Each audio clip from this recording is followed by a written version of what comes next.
What would you do if everything you loved vanished in a single morning? Could you keep walking when the ground beneath your feet collapsed, leaving you with nothing but memories and betrayal? This is not a question of fiction. It is the story of a young woman named Danielle Carter, whose life once glittered with joy before fate turned it into ashes. The Carter family had always been known in their Atlanta community as a beacon of generosity and grace. Robert Carter, tall and broad-shouldered, was respected in the automotive business. His shop supplied engines and spare parts across the state, but he was admired even more for his willingness to give. "Money is a tool, never a throne," he often said, his voice booming like a sermon. His wife, Angela, was no less remarkable. A nurse at Emory Hospital, she carried herself with quiet authority, her starched uniform crisp, her hands steady, her compassion endless. At home, she was simply Mama humming hymns in the kitchen, while sliding a plate toward her daughter. That daughter, 19-year-old Danielle, was in her third year of nursing school. Her dream was to heal, to follow in her mother's footsteps, to bring comfort where fear lived. She woke each morning with her textbooks stacked high, her eyes bright with ambition. Her laugh was light, her spirit steady, and her future seemed written in gold. Neighbors called her nurse in the making, and even her Uncle Marcus, with his loud jokes and easy charm, would pinch her cheek and say, "That's my future matron." Saturday mornings belonged to charity work. The Carters loaded their van with food and clothes and drove to the local shelter, handing out what they could. Sundays echoed with choir songs as the family filled the pew 3 rows deep. Laughter lingered in the Carter house like perfume, wrapping each corner with warmth. At night, stories by candlelight replaced the buzz of televisions. Robert told tales of hard work and perseverance. Angela whispered prayers of hope, and Danielle listened, soaking it all in. But shadows sometimes linger where light is brightest. Marcus Carter, Robert's older brother, was always nearby. He was broad-shouldered and smooth, talking the type of man who slapped backs in the barber shop and bought drinks for strangers.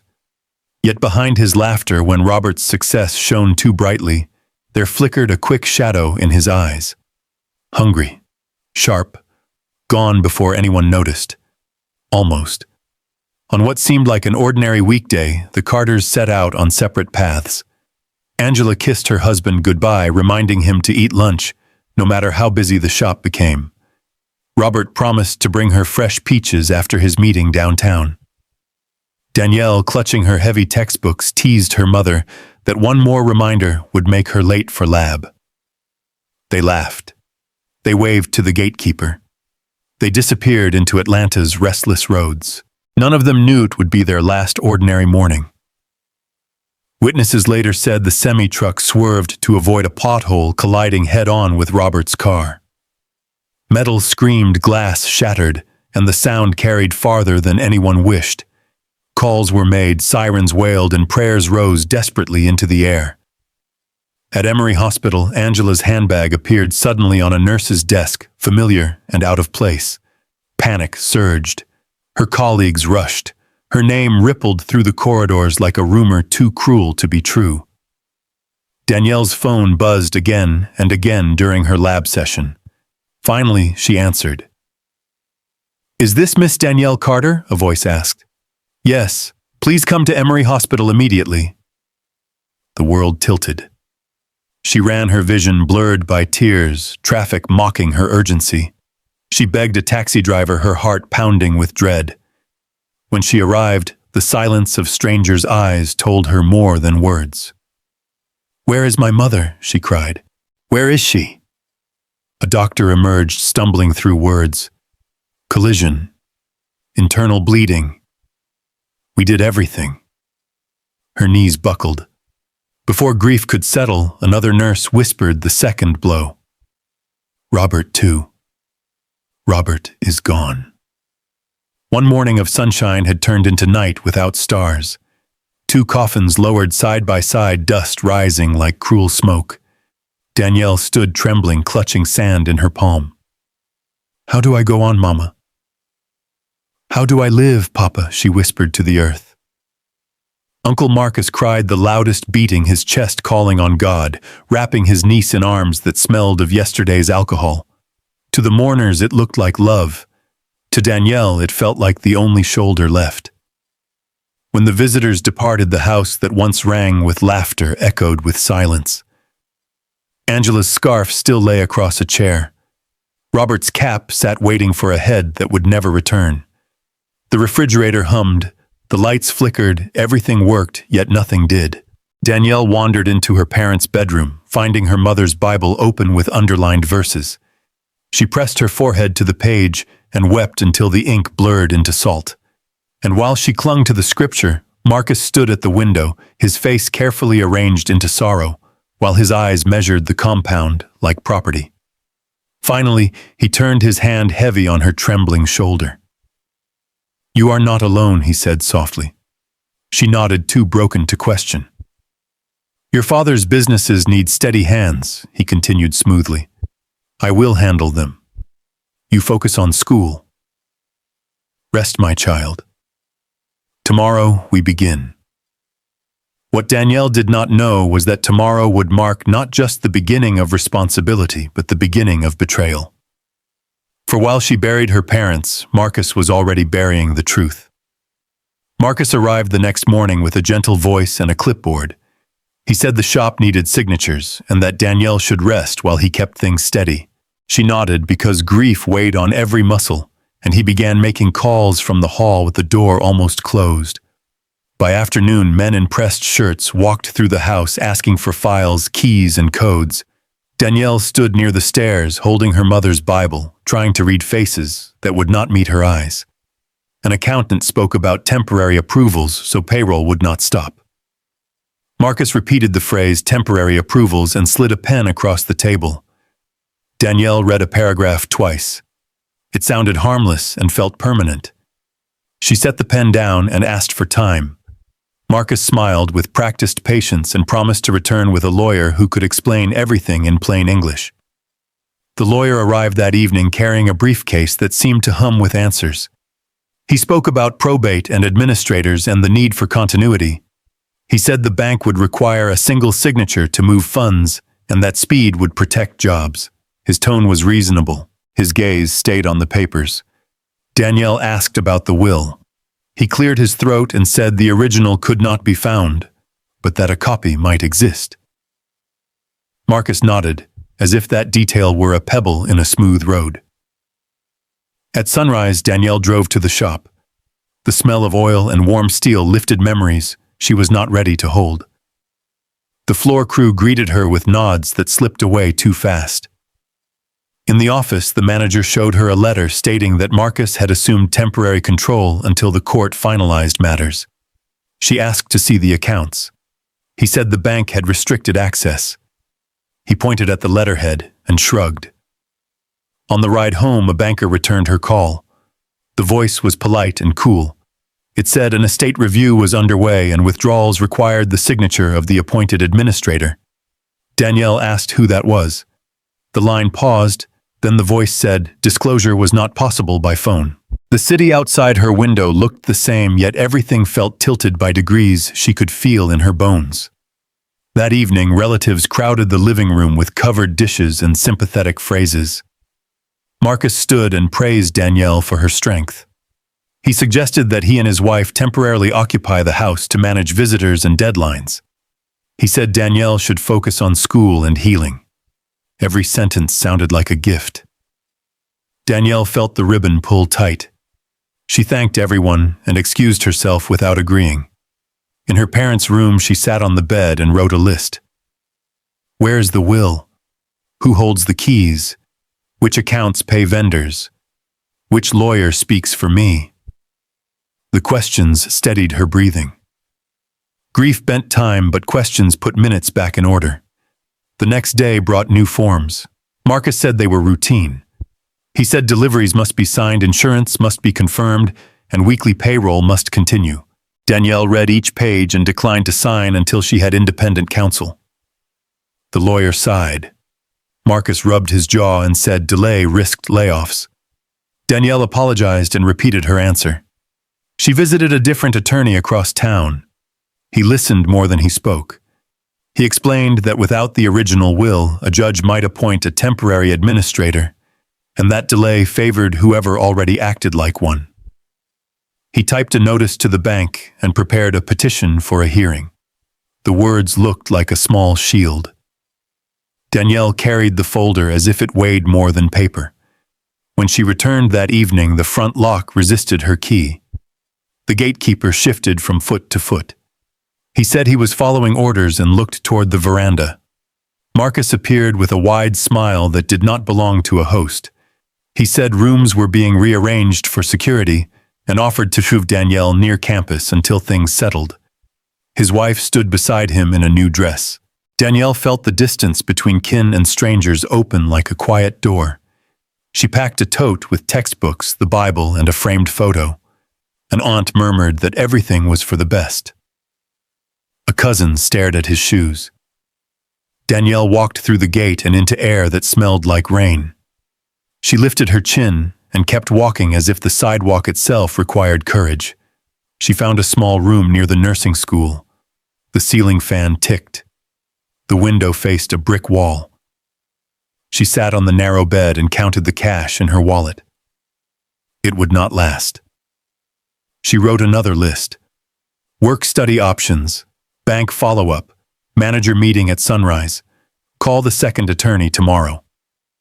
She set the phone alarm and watched the fan blur into a pale circle.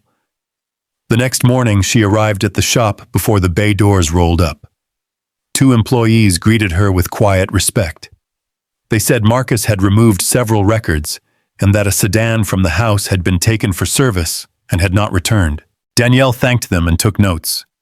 She asked them to keep copies of invoices and to let her know if anyone tried to relocate equipment. A week later, the bank confirmed that transactions had been flagged for review. Danielle felt hope flicker. The same day, a notice arrived from the court scheduling a status conference. Marcus called after dinner, speaking in a tone of gentle warning. He said legal battles could embarrass the family and that the community was watching. Danielle listened until he finished and then said 4 plain words. I will be there.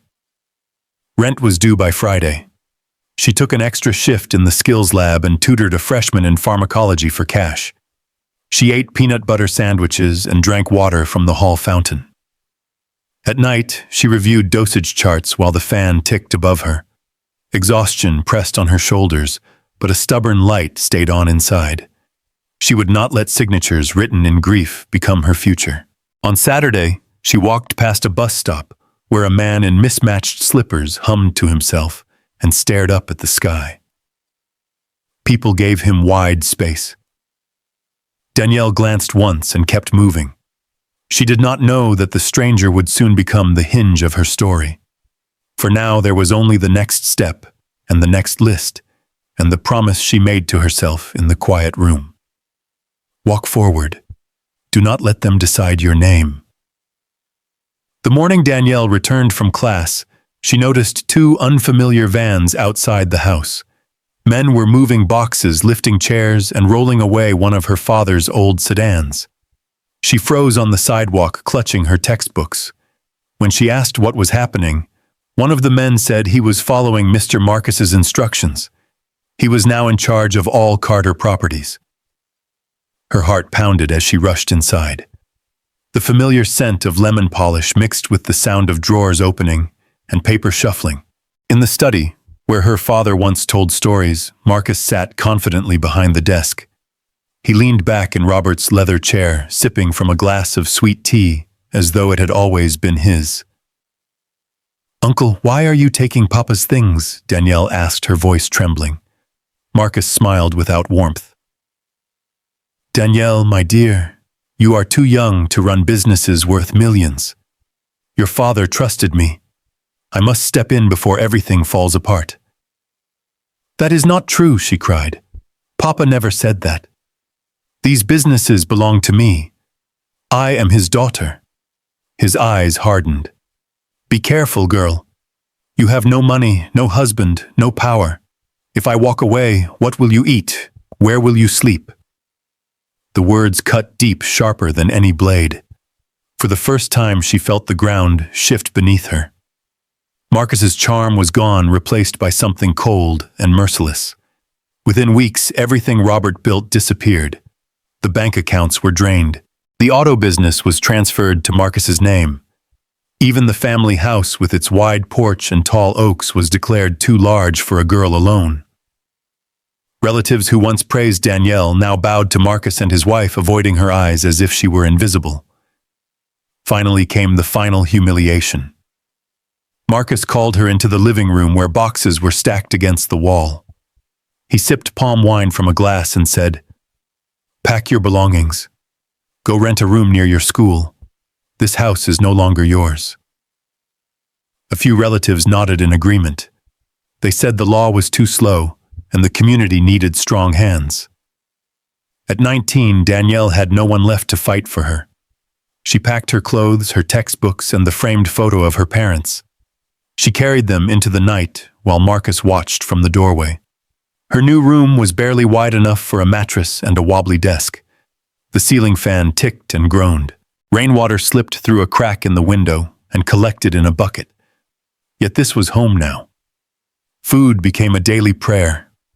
Some nights she drank only water before lying down. Other nights she survived on noodles shared with a kind classmate. Walking long distances to campus became routine when her bus card ran dry. But she clung to her mother's words. "Finish what you started. You are a nurse in the making." She studied under the glow of a street lamp when power failed. She memorized anatomy charts while children nearby laughed at her ragged clothes. Neighbors whispered, "See Robert Carter's daughter. From riches to rags. She will end up cleaning houses. How the mighty have fallen." Marcus did not miss his chance to taunt her. One afternoon, he pulled up in a shiny new SUV purchased with her father's stolen money. He rolled down the window and smirked. "You see, my dear, life humbles everyone. If you had listened to me, things would be different." His wife leaned across the seat, her jewelry glinting in the sun. "And who will marry you now? You better accept your fate." Their words were meant to crush her, but Danielle carried her dignity like armor she refused to shed. She walked away head high, even when her belly twisted with hunger. Days blurred into weeks. She washed her only 2 uniforms each night and ironed them with care. She practiced injections on foam pads in the lab, hiding the tremor in her hands from hunger. Professors praised her focus, unaware of the storms she carried. On campus, some students whispered cruelly, "That is Carter's girl. Her uncle owns everything now. She is nothing." Others laughed when they saw her walking with worn shoes. Yet a few admired her quiet determination, though they never said it aloud. One scorching afternoon, her body felt ready to break. The heat pressed on her like a punishment. Sweat soaked her blouse. Her books dug into her arms. As she trudged along the cracked sidewalk, she saw him. He was tall, but bent with hair tangled into dreadlocks. His shirt was torn, his slippers mismatched. Children pointed. Women hissed. Men laughed and shook their heads. To the world, he was a madman, worthless as dust. But when his eyes met hers, they were not empty. They were steady, clearer than anyone's she had seen in weeks. For a moment, the noise around her faded. She felt seen not as a failure, not as a burden, but simply as herself. Danielle walked past, quickly embarrassed by the stares of others. Yet the image of his gaze lingered long after she turned the corner. She did not know it then, but the man called mad by the world would soon become the only ally she had left. That night she lay awake listening to the hum of the fan. Hunger gnawed at her stomach. Doubt whispered in her ears. But deeper than hunger, deeper than fear, was a quiet flame that refused to go out. She would keep walking. She would keep fighting. She whispered to herself as she drifted into restless sleep, "Mama, Papa, I will not give up." Outside, in the same streets where people spat at his shadow, the man with dreadlocks shuffled home carrying a bag of scraps. And somewhere in the silence of the night, 2 broken lives moved closer, drawn by forces neither could see, but both would need. 2 days later, Danielle dragged herself home after a grueling shift in the lab. Her feet ached, her stomach hollow. She had skipped lunch to photocopy notes. As she reached the narrow street that led to her room, she heard footsteps behind her. She turned tense, ready to fend off trouble. It was the same man she had seen days before. The man with dreadlocks and a ragged shirt. His slippers were 2 different colors. People crossed the road when he appeared. Children pointed and laughed. But now he stood in front of her holding out a plastic bag. Inside was bread fresh enough that the smell rose through the thin wrapping. "For me?" she asked softly, uncertain. He nodded. His lips twitched into what might have been a smile. "I cannot take this. I do not even know you," she whispered. Her stomach betrayed her with a loud growl in the silence. The man pressed the bread into her hand and walked away without a word, leaving her stunned on the street. She carried the bag to her room, lit a candle, and tore a piece with trembling fingers. Tears fell into the bread. It was the first food she had eaten in 2 days. The next evening he appeared again, sitting quietly on the curb across from the nursing school. When Danielle passed, he stood shuffled closer and pressed a few crumpled dollar bills into her palm. She tried to refuse. He simply closed her fingers around the money and turned away. From then on, he appeared often, sometimes with food, sometimes with small notes of money, sometimes with nothing but a steady presence when the world felt too heavy. He spoke little, yet his silence felt more comforting than the false words of relatives. One evening at the university gate, Danielle stood waiting for a bus. The ragged man lingered a short distance away, watching. A group of students noticed. They burst into cruel laughter. "Look at Carter's daughter," one boy shouted. "From her father's wealth to following a lunatic." Another girl smirked. "She will soon be the madman's bride." Others spat on the ground as they passed. Danielle's cheeks burned with shame. She wanted to vanish. But when she glanced at him, he was not laughing. His eyes held quiet strength, as if saying, "Stand tall." That strength steadied her even as tears threatened. By morning, the rumor had spread across campus. Danielle Carter, once the pride of her family, was now whispered about as the madman's girlfriend. The story grew in markets, in classrooms, and in her neighborhood. When Marcus heard, he summoned her to his house. His wife sat beside him in a new gown, smirking. "So it is true," Marcus began, his voice dripping with mock sympathy. "My brother's daughter, once the pride of this family, now keeps company with a beggar in rags." Danielle swallowed hard. "Uncle, he is not what people think. He has been kind to me when no one else cared." Marcus roared with laughter. "Kind? What can a madman give you? Rags, bones, insults." He slapped his thigh.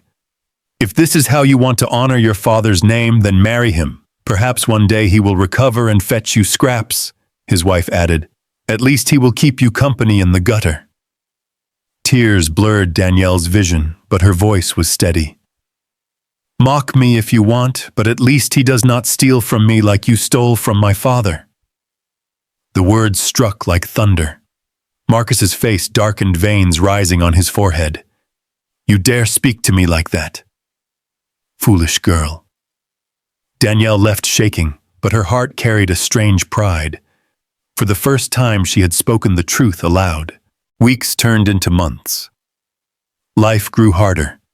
Rent piled up. Tuition loomed like a mountain. Yet every time Danielle was ready to give up, he appeared. Sometimes with enough money to pay her fees. Sometimes with textbooks she desperately needed. She never knew where the money came from, but it always arrived just in time. One evening she returned to her room exhausted. Under the door lay a small envelope. Inside was $50, enough to cover her overdue fees. On the front were 3 words written in shaky handwriting. "Do not quit." She clutched the envelope to her chest and sobbed. No friend had done this. No relative. No church member. Only him, the man the world called mad. Their bond deepened. She began to see past the dreadlocks and dirty clothes. She saw gentleness, courage, a heart that kept giving. And when one quiet afternoon he asked for her hand in marriage, his words awkward but earnest, she said yes.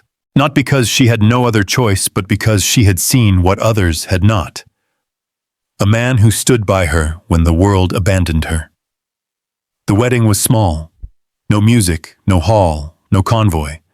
Only a pastor, 2 witnesses, and vows whispered like fragile promises. Outside, neighbors gathered to laugh. Marcus laughed, the loudest tears rolling down his cheeks. "So this is it, my niece," he jeered. "Married to a lunatic. God has punished you for your stubbornness." Danielle's hands trembled, yet she stood firm beside her new husband. She felt peace. For the first time in years, she was no longer alone. What she did not know, what no one in that mocking crowd could have guessed, was that the man they ridiculed carried a secret powerful enough to shake their world. The ragged stranger who offered her bread was no beggar, no lunatic. He was a man in disguise. And the day that disguise fell away, the laughter of her enemies would turn to silence. Marriage was supposed to open a door to joy, but for Danielle, it opened a door to harder trials. The wedding had been small enough that some mocked it as nothing more than a prayer meeting. A handful of plastic chairs sat in the modest church.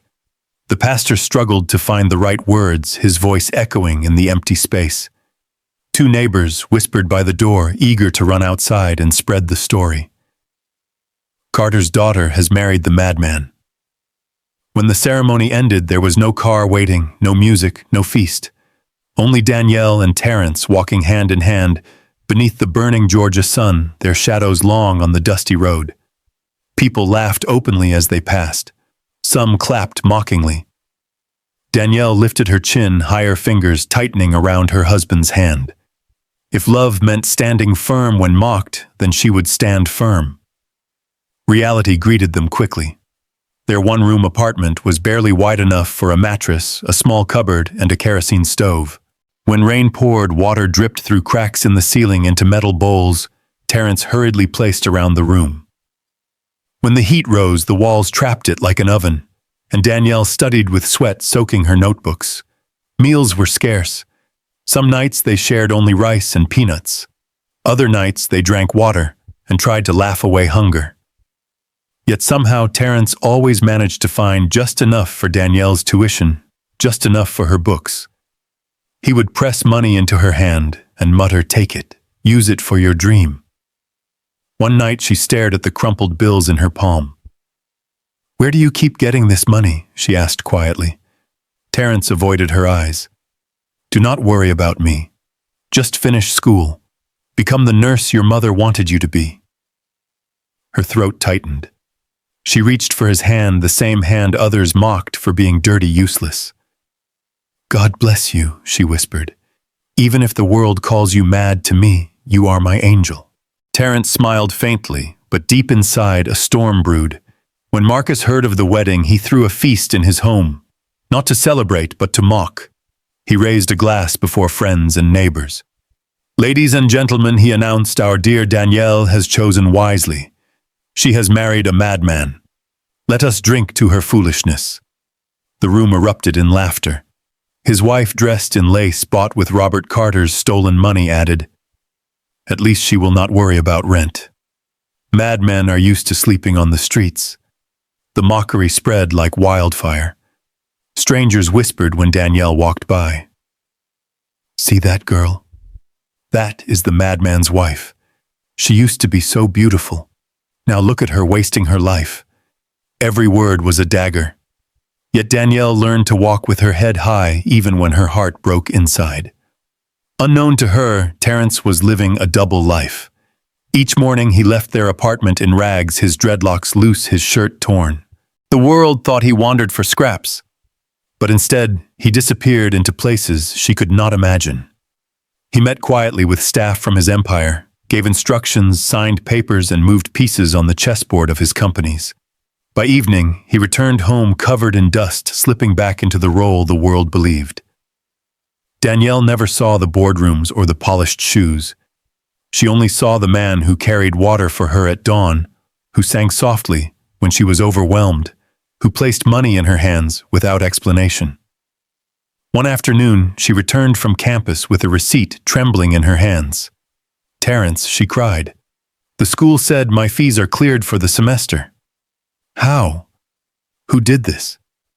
He busied himself with a broken lantern. "Maybe someone's heart was moved," he murmured. She dropped to her knees and hugged him tightly. "You do not know what this means. I thought I would drop out. I thought my parents' dream died with them. But now I have hope." He held her torn between joy and sorrow. Joy because she loved him even in disguise. Sorrow because he longed to reveal the truth. But the time was not yet right. As months passed, their love deepened. Danielle discovered happiness in small things. Terence fetching water before sunrise, reading by candlelight while he hummed old hymns, laughing together when the rain leaked through the roof. One evening, when hunger pressed hard and rain pounded above them, Danielle turned to him. "Even if I never wear a wedding gown, even if I never live in a mansion, I will never regret marrying you. Because when the world mocked me, you stood by me. When I had nothing, you gave me something. You are my husband, my treasure." Terence's eyes burned with emotion. He turned away so she would not see the tears forming. To the world, he was still a madman. But in that moment, to her, he was a king. Not long after, Danielle felt dizzy for days. She bought a test strip and stared in disbelief at the result. She pressed a hand to her stomach, tears falling in a storm of fear and joy. Fear because poverty suffocated them already. Joy because new life had begun. When she told Terence, his face broke into the widest smile she had ever seen. He dropped to his knees and kissed her belly gently. "Our child," he whispered, "a prince or princess born of fire and love." But outside their home, the news spread like poison. Marcus laughed until his voice cracked. "A madman's child. This is the final shame. She has written her father's name in dust." His wife added, "Let her rot with her lunatic. They will die in poverty." Neighbors shook their heads in pity. Students whispered behind her back. Strangers pointed as she walked. Danielle carried her books and her unborn child with the same determination. She lifted her chin, refusing to bend. Yet in the quiet of her room, she wept. The laughter of her enemies grew louder. But so too did the secret. Terence carried a truth powerful enough to turn their scorn into silence. The news of Danielle's pregnancy spread like wildfire. In the mouths of enemies, blessings turned into gossip, and gossip became a weapon. Marcus heard it first from a neighbor who delighted in carrying trouble from porch to porch. He did not rage. He smiled the satisfied smile of a man who believed destiny had finally given him a chain strong enough to bind what he could not break. That evening, he swirled a glass of wine as his wife fastened gold bangles to her wrists.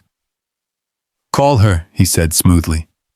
"Tell her it is time for family to stand with family." His wife dialed with sugary concern. "Danielle, my daughter. You must not be alone now that you are carrying life. Come tomorrow.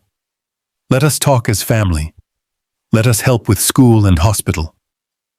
Danielle sat in the dim light of her small room, one hand absently cupping the gentle curve of her belly. The baby fluttered like a whisper under her palm. She wanted to believe in miracles. She wanted to believe grief had softened Marcus. She wanted to believe the word family still meant shelter. Against her husband's cautious glance, she agreed. "If you go, you will not go alone," Terence said quietly. His dreadlocks hung heavy, his shirt threadbare, but his eyes were steady. "It is just talk," she answered, touching his arm. "Maybe they finally remembered I am their own."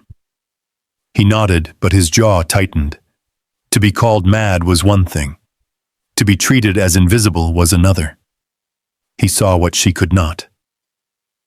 The next afternoon, the Georgia sun pressed low on the earth as Danielle and Terence walked to Marcus's house. At the gate, 2 guards blocked the path. One wrinkled his nose. Madman, go back. You cannot enter.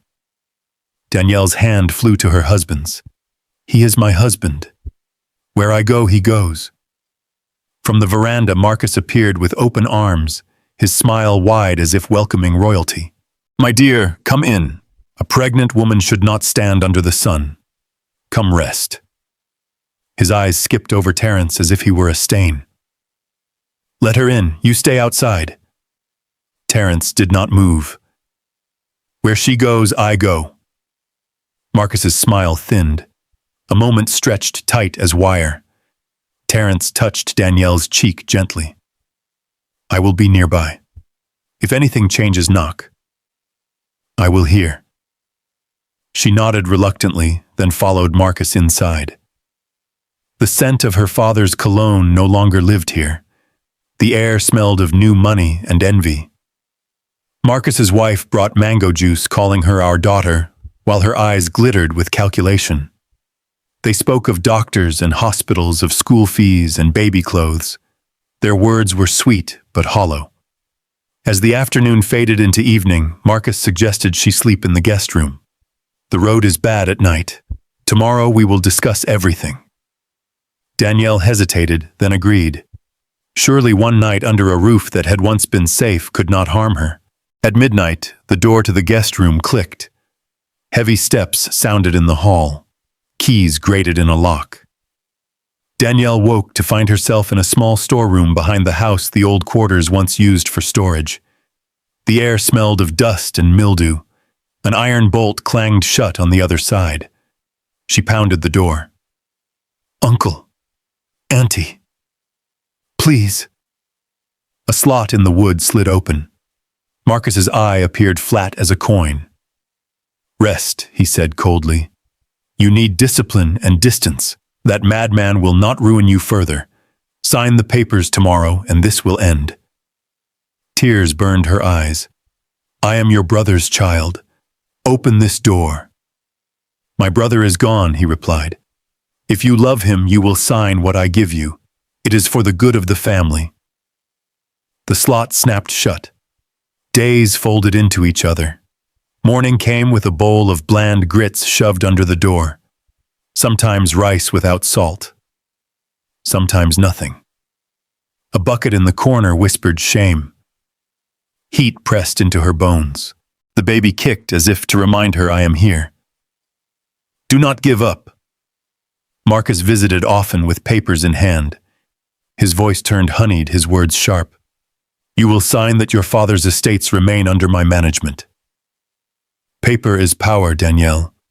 Do not be stubborn. His wife came to, perfume sliding under the crack like a taunt. When you are reasonable, you will have a better room.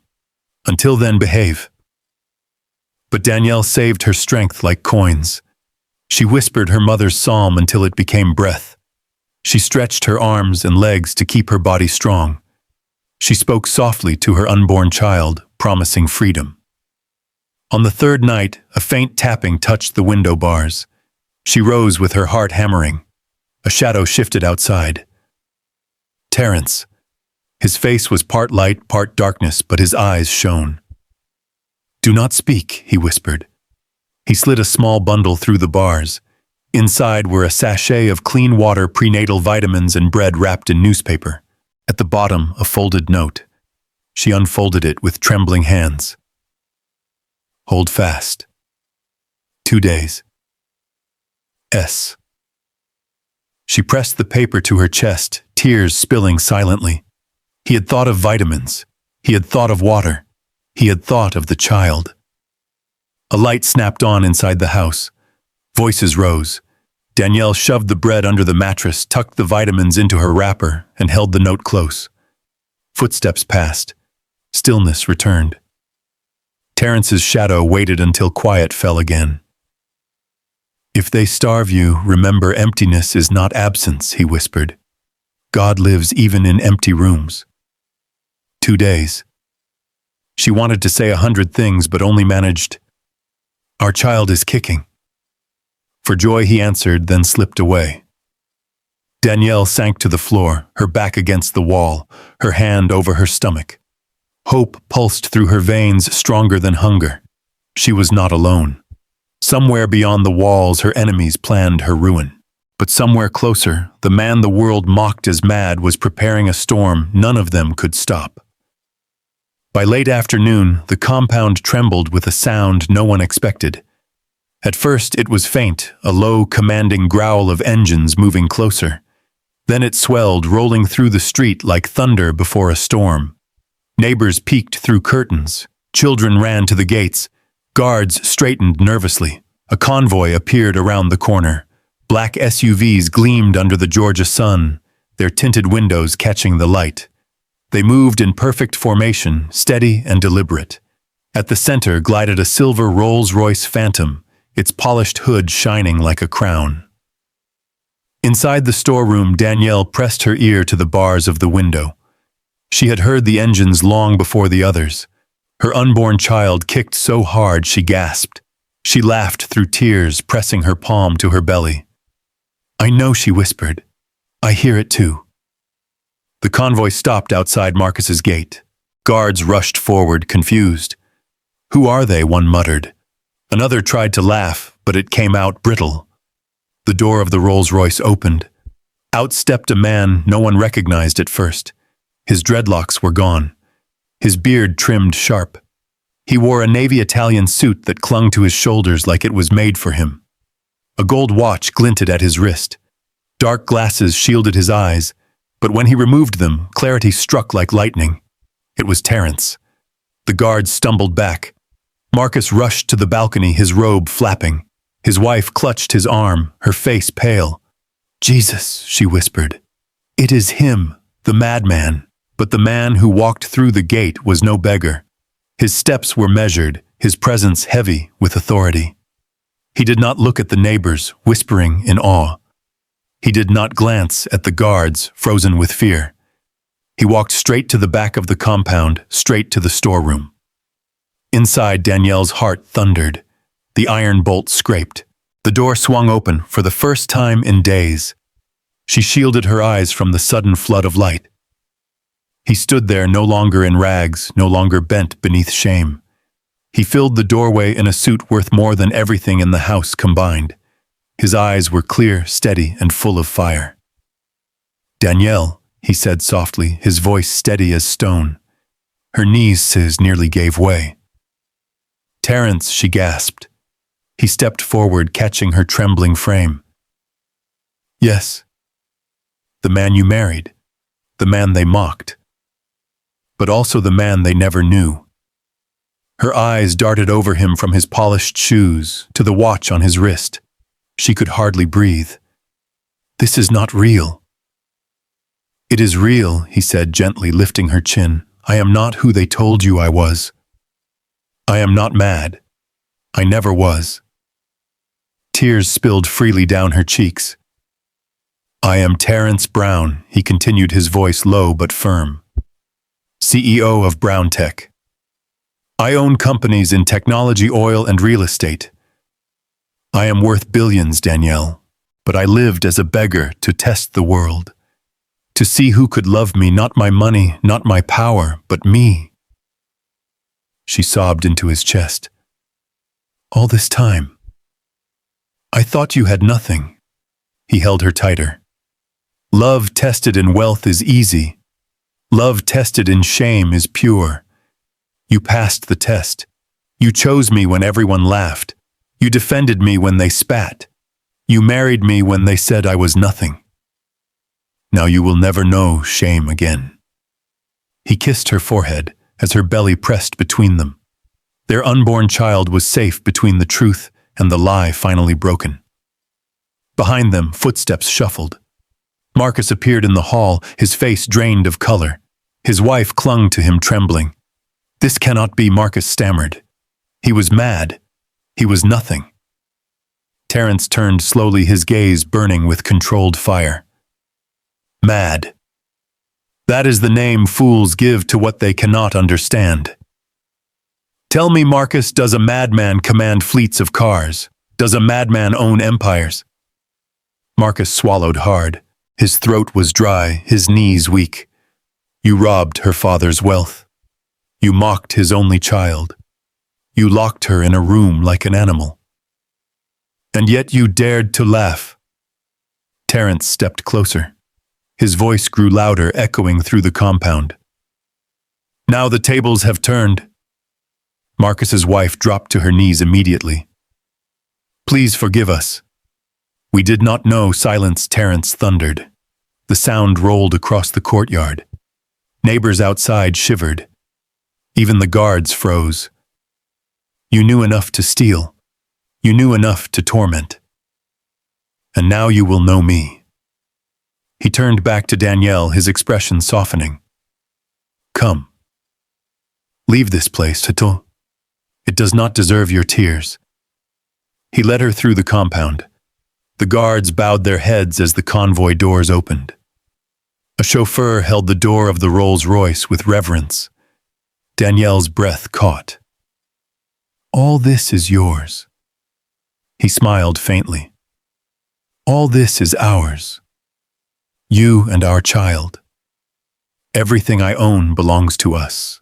She stepped into the car as if into another life. Neighbors gasped, some covering their mouths. The same voices that once mocked her now whispered in awe. The madman was a billionaire. She was his queen. The car door closed softly, but the message thundered. The world had laughed.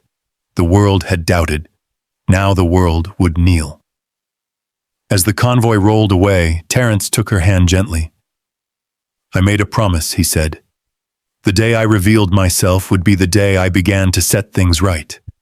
Marcus thought he buried you in shame, but what he buried was his own destruction. I will recover everything he stole. I will restore your father's legacy. And when I am finished, he will kneel before you. Danielle pressed her forehead to his shoulder, tears streaming, but these were not tears of sorrow. They were tears of relief, of pride, of love so deep it frightened her. The convoy glided through the city, and everywhere it passed, whispers followed. The man they once mocked had risen in glory, and beside him the young woman once broken was lifted into honor. The convoy wound its way through the streets of Atlanta like a river of power. People stopped what they were doing to stare. Street vendors froze with fruit in their hands. Taxi drivers craned their necks. Students whispered to one another, pointing at the silver Rolls-Royce at the center. Rumors traveled faster than the engines. Was this not the same man who roamed the streets in rags? Was this not the so-called madman? Danielle sat in the back seat, her hand in Terence's, her eyes wide as though caught between dream and waking. Every reflection of the city in the tinted glass reminded her of the years of ridicule. Every hum of the engines reminded her of nights she had studied by candlelight, with hunger gnawing her stomach. And now she was moving in majesty. The convoy slowed before golden gates guarded by uniformed men. At the sight of Terence, they saluted sharply. Welcome home, sir. The gates swung open with deliberate grace, revealing an estate that looked less like a house and more like a kingdom. Danielle gasped. Manicured lawns stretched into the distance. Fountains arched silver streams into the air. Palm trees swayed beside marble statues. And at the center, glowing in the afternoon sun, stood a mansion with glass walls, golden balconies, and a grand staircase that seemed to float. She pressed her hand to her lips. Terence, this cannot be yours. He smiled gently. It is ours. Everything you see belongs to us. Tears filled her eyes. No. People like me do not live here. I was mocked as a beggar's wife. I ate scraps at night. I begged for help. How can this be mine? Terence took her hands firmly. Listen to me. You were never poor in spirit. Even when you had nothing, you carried dignity, loyalty, and love. That is wealth the world cannot buy. You deserve all of this more than anyone. She broke down, sobbing into his chest. Guards respectfully looked away. For them, she was no longer the girl spat on in the street. She was a queen, anointed by tears.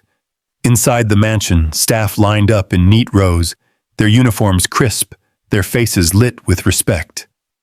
"Welcome, sir," they chorused. "And welcome, madam," added the steward with a bow. The word madam struck Danielle like lightning. She who had been mocked and locked away was now greeted with reverence. She clutched her stomach, tears streaming.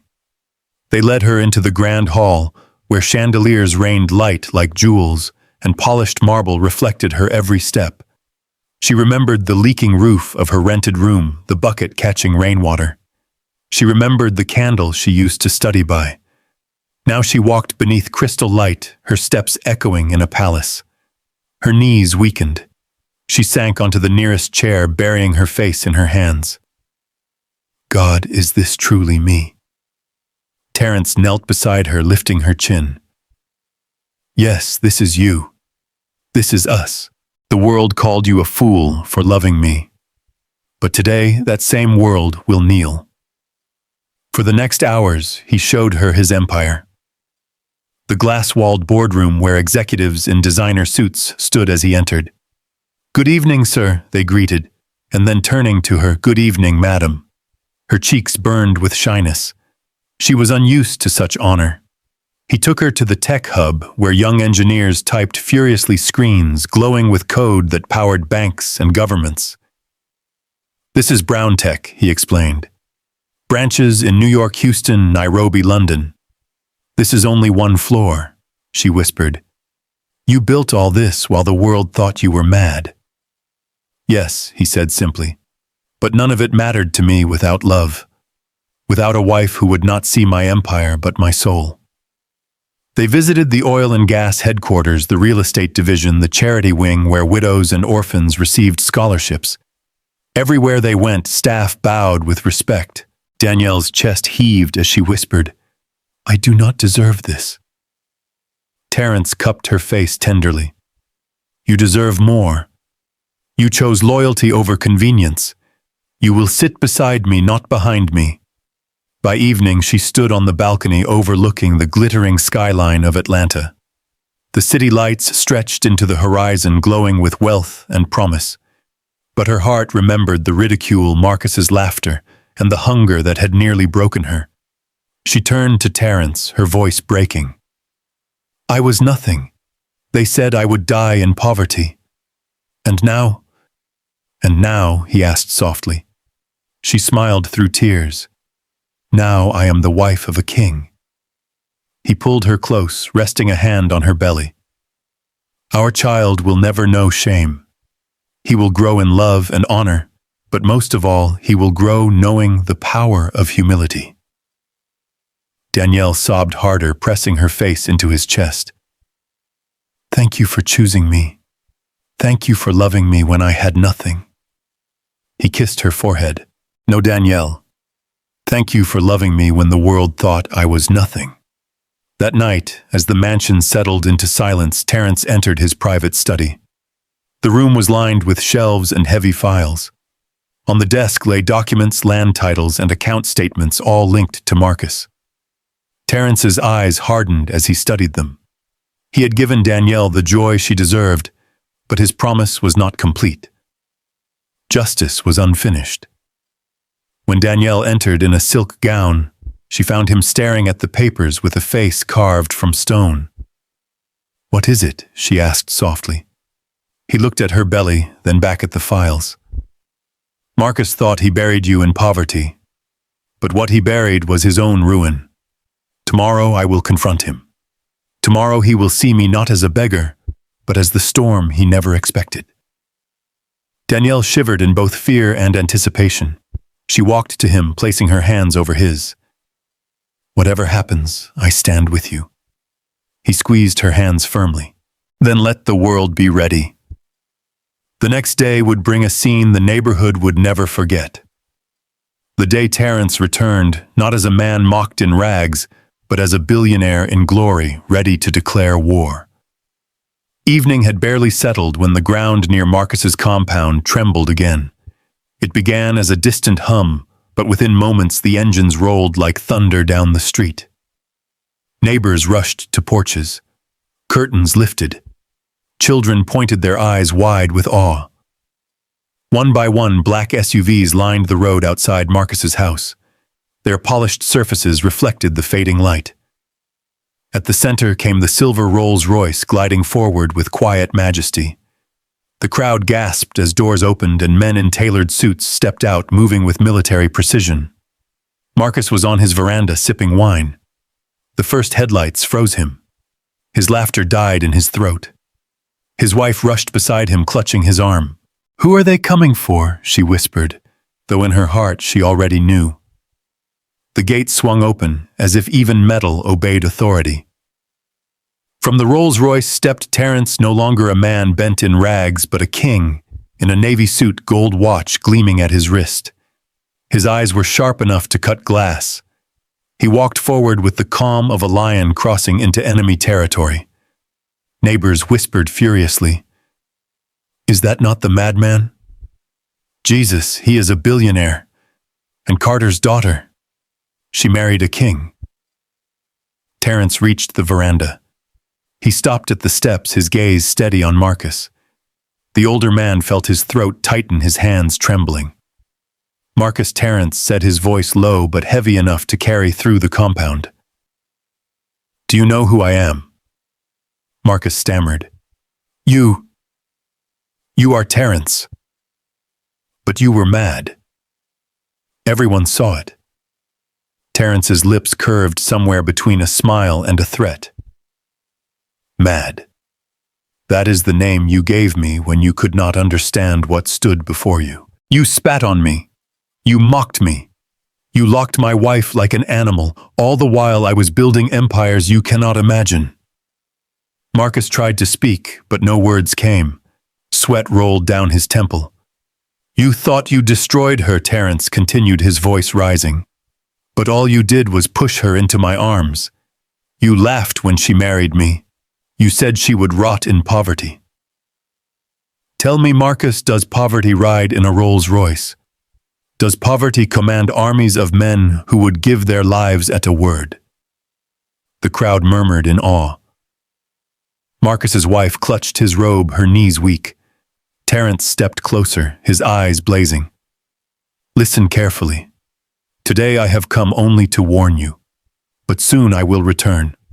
Not for talk, not for mercy. I will return for justice. And everything you stole from Robert Carter's land, to the last dollar in his accounts, I will take back piece by piece until nothing remains of your lies but dust." Marcus's knees buckled. His wife dropped to her knees. "Please forgive us. We did not know." Terence's voice thundered across the compound. "You knew enough. You knew he trusted you, and you betrayed him. You knew she was alone, and you crushed her. You knew Marcus, and now you will know me." Silence blanketed the crowd. Even the guards lowered their weapons, their eyes wide with fear. Terence turned away from Marcus and looked toward the street, where the convoy engines idled, like beasts ready to move. He glanced back once more. "When you next hear these engines, Marcus, pray, for they will not bring warning, they will bring judgment." Without another word, he turned and walked back to the Rolls-Royce. The convoy roared to life, engines shaking the street. Neighbors stood frozen, their mouths open, as majesty rolled away into the night. Marcus collapsed into his chair on the veranda, his wineglass tipping over, staining the concrete like spilled blood. His wife whispered frantically, "What will we do?" But Marcus could not answer. His lips trembled. His hands shook. His heart pounded with dread. For deep inside he knew the truth. A storm was coming. A storm named Terence. And this time no mockery could save him. The convoy returned to the mansion under the cover of night. Danielle sat quietly beside Terence, her hand resting on her stomach, her heart still pounding from the confrontation. She replayed every moment in her mind, from the shock on Marcus's face to the silence of neighbors who once mocked her. What once was humiliation had turned into awe. The Rolls-Royce rolled through the golden gates. Staff lined the driveway with respectful bows. Inside the grand hall, lights glowed warmly, chasing away the shadows of her captivity. Danielle sank into a velvet chair, her body weary but her spirit soaring. Terence poured her water, his eyes never leaving her face. You were brave, he said softly. I was terrified, she admitted. But you were there. You did not just rescue me. You gave me back my name. He reached for her hand. And I will give you back your father's legacy. Tomorrow begins the work. The next morning, the mansion buzzed with activity. Lawyers arrived with thick files. Accountants spread ledgers across the table. Investigators carried folders marked with seals. Terence sat at the head of a long glass conference table, Danielle at his side. Here are the transfers, Marcus Maid, the chief accountant, explained. Land Deeds Company shares bank withdrawals. He moved everything into accounts tied to his name. Terence nodded slowly. Prepare the lawsuits, freeze the accounts, notify the court. By the time I am finished, Marcus will not own the shoes on his feet. Danielle watched her heart swelling with pride. The man who once shuffled in rags now commanded a room with quiet power. Executives leaned forward when he spoke, eager to follow. Every word was law.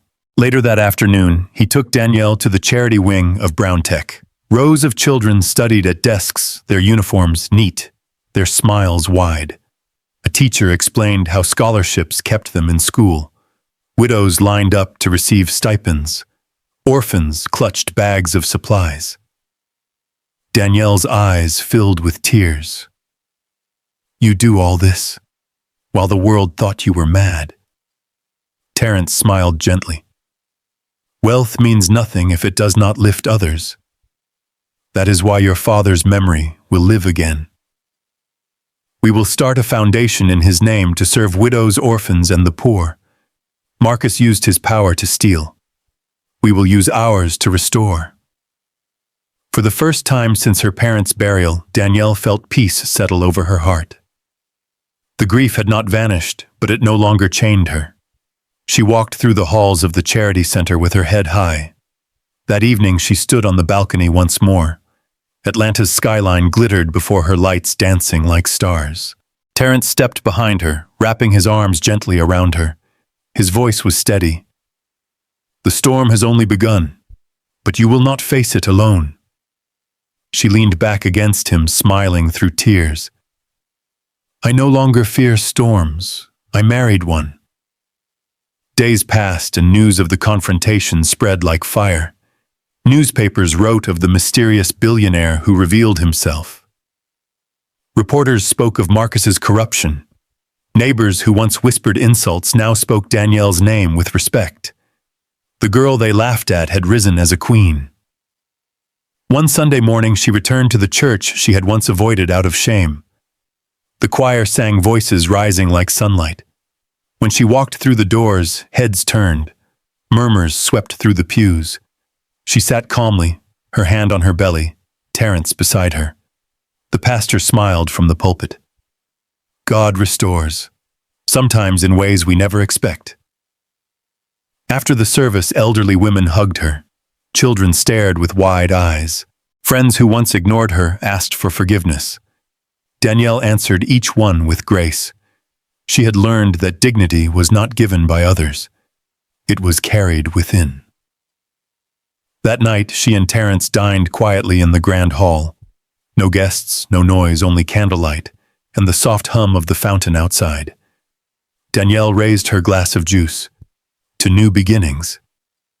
Terence clinked his glass against hers. To justice still to come. They smiled, their eyes meeting across the table. Later in the nursery, prepared for their child, Danielle sat on the edge of a rocking chair. She touched the crib painted white and trimmed with gold. Tears filled her eyes. She whispered a prayer of gratitude, not for the wealth around her, but for the journey that had taught her who she was. Terence entered quietly and knelt beside her. What are you thinking? He asked. She placed his hand on her stomach.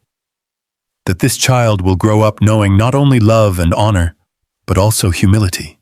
He will know that his parents walked through fire and chose truth. Terence pressed his forehead against hers, and he will know that his mother carried dignity even when the world tried to strip it away. The house settled into silence as the city outside glittered. In the quiet, Danielle felt the weight of hope heavy in her chest. Not fragile hope, but strong, steady, unbreakable. She closed her eyes and whispered, "Thank you."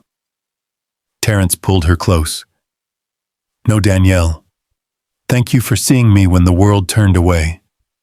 You saved me as much as I saved you." The storm was not over. But for the first time in years, Danielle no longer felt alone in the fight.